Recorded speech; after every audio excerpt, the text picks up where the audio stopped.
Hey, Barbara. Hey there. Hey, hey. You you touched on something a bit ago that I'm wondering if you would be willing to spend some time on, but you Sure. were talking about different levels of mind, and I'm envisioning like you describing it like a flow chart. Um,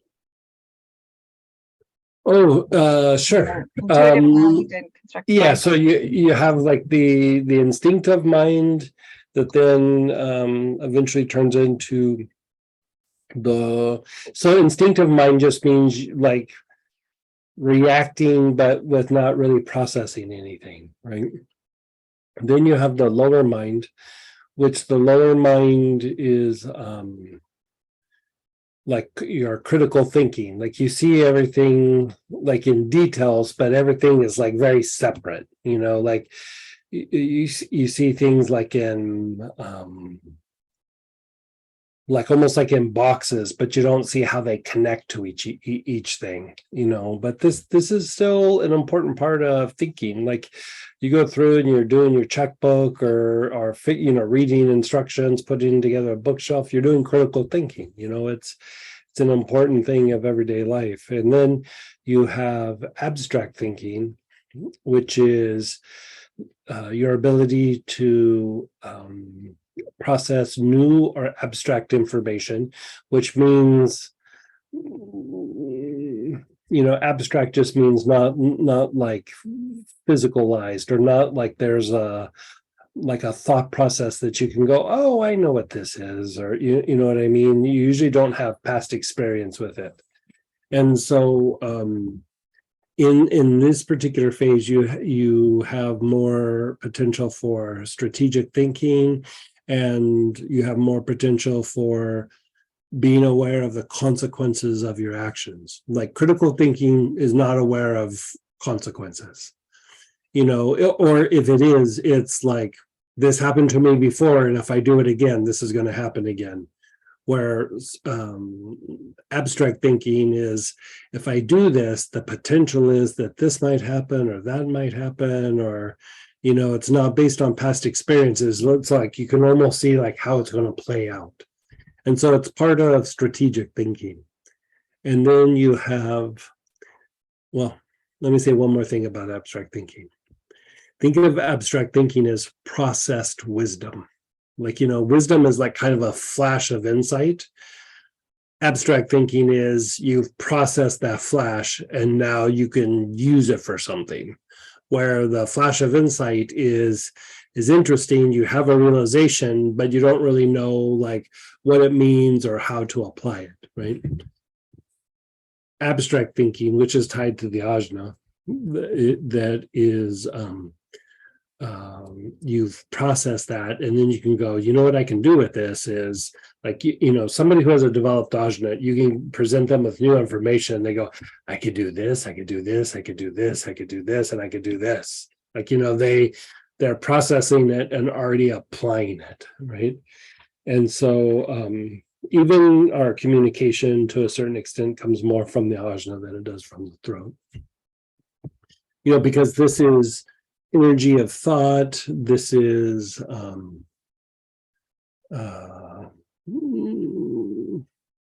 like what you think and what you say. Like it's both of them, but a lot of it comes more from here. And then and the intuitive mind is less about like the physical, because it's going beyond the senses. So it can be a little bit more ethereal. It could be more about ideas or concepts, but doesn't really apply it very well. Like sometimes, haven't you ever met somebody who like they're really good at having good ideas, but they don't get anything ever done? It's usually big forehead, no ajna. If you look at them, like they'll, even when they're little kids, in a little kid, they tend to daydream a lot. It's they're very aware of their surroundings, but they can't focus. And so the intuitive mind is tied more to certain processes in the brain, but it also is tied to how you process information from the higher soul or the Buddha nature. Yeah. And then, you know, as that plays out, like the higher mind comes in, you know, with the big M, kind of settles in and changes the dynamics of all of it. But yeah. You know, the class, not this weekend, but the one at the end of the month, we're going through the 4 stages of bliss. And it's like mechanically looking out like how you process information with your mind, and like the cultivation of the positive, or like when it's regulated, or I don't even know what to say, like not regulated, but when it's not being so impacted by conditioning, it starts to become easier and easier to experience and process the divine or spirit, rather than just having all the sensory impulse information driving all aspects of the mind. It's always present, but we get so ingrained in normal everyday life that we kind of lose touch with it a little bit. It's very Buddhist, the one that we're going to be doing at the end of the month. I actually thought of you when I was doing it, because I was like, this is right up your alley with the stuff you study. Thanks, Greg. Yeah. So instinctive mind and lower mind, are those both throat? No, instinct is actually your navel. Navel. Yeah. So not really your mind, but you know, that's why like when you meditate and you do mudras and you store energy in the navel, part of it is your changing your instinctual responses. It's tied more to conditioning, and it's more of the automatic behavior, automatic thinking. Like it's, you know, the simplified form of that would be like somebody picks up a tennis ball and throws it at your head. You don't really think about it. You just move your head out and then you process it after the fact, right?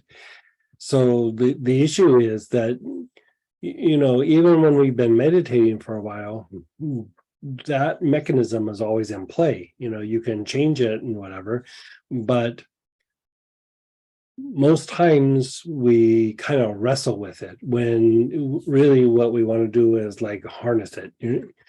You might be able to clean it up, you might be able to temper it, but you know, the whole thing where we do like, okay, have an experience and then let's step back and process and talk about what just happened. You are working with that mechanism rather than against it. Like, you know, because you like going back to the tennis ball being thrown at your head, you have the experience of like, oh, I need to move my head. And then afterwards you go, why'd you throw the ball at my head? You don't do it before, you do it after, right? So the issue is when this becomes very overactivated, what happens is that part of the mind is always like, it's like a guard dog that's in the backyard. It's just always barking at anything that's moving, right? And so we get used to just like, okay, this is how we're going to process information in the external world. So we're just looking for conflict, we're looking for problems, we're looking for potential pain situations, and just putting out the fires or avoiding it or whatever. And it never really allows for the other parts of the mind to develop like they should, because that one's always the barking dog, you know? And so by going through and kind of shifting and changing it, it changes how you process information and stimuli from the environment, and allows for like divine to come in, or bliss to come in, or deeper emotional states. Like, because the deeper emotional states are not like emotions like how we experience emotions. You know, they're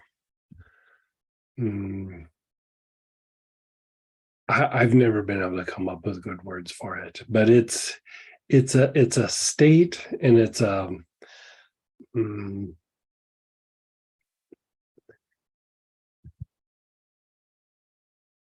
it's almost like you're sitting in a movement. Like there's movement, and stillness all at the same time. You know, it's like things that would seem like normally polarized and opposite are the same thing. You're experiencing them both, just like you can experience focus and awareness at the same time. After some development, you can stay very focused but still be very aware of the environment, where for the normal person, if they're focused, they're not aware. If they're aware, they're not focused, right? And then as you develop that and oneness, I believe the term in Hindu is samayama, where you are able to have oneness, focus, and awareness all at the same time. And so those deeper emotional states, things that are normally polarized are not polarized. Like they're very middle ground. They're very Buddhist. You know, not all the traditions talk about it like in the outer teachings. I mean, Buddhism does somewhat, and Native Americans do somewhat, but it's usually an inner teaching. Thank you, Greg. Yeah, you're so. Did that kind of answer your question?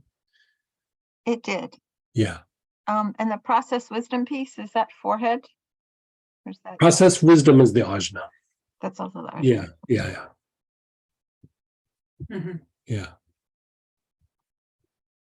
I Thanks. love that term, like processed wisdom, you know. Yeah. It's like you get the flash, but then like, what do you do with the flash? Like here it comes down as, you know, you've processed the flash. Yeah. Appreciate it.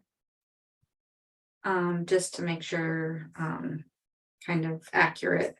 Instinctive mind, navel, lower mind, throat, abstract mind, ajna, intuitive mind, forehead, Mhm. higher mind, Crown. crown. And then go ahead, Denise.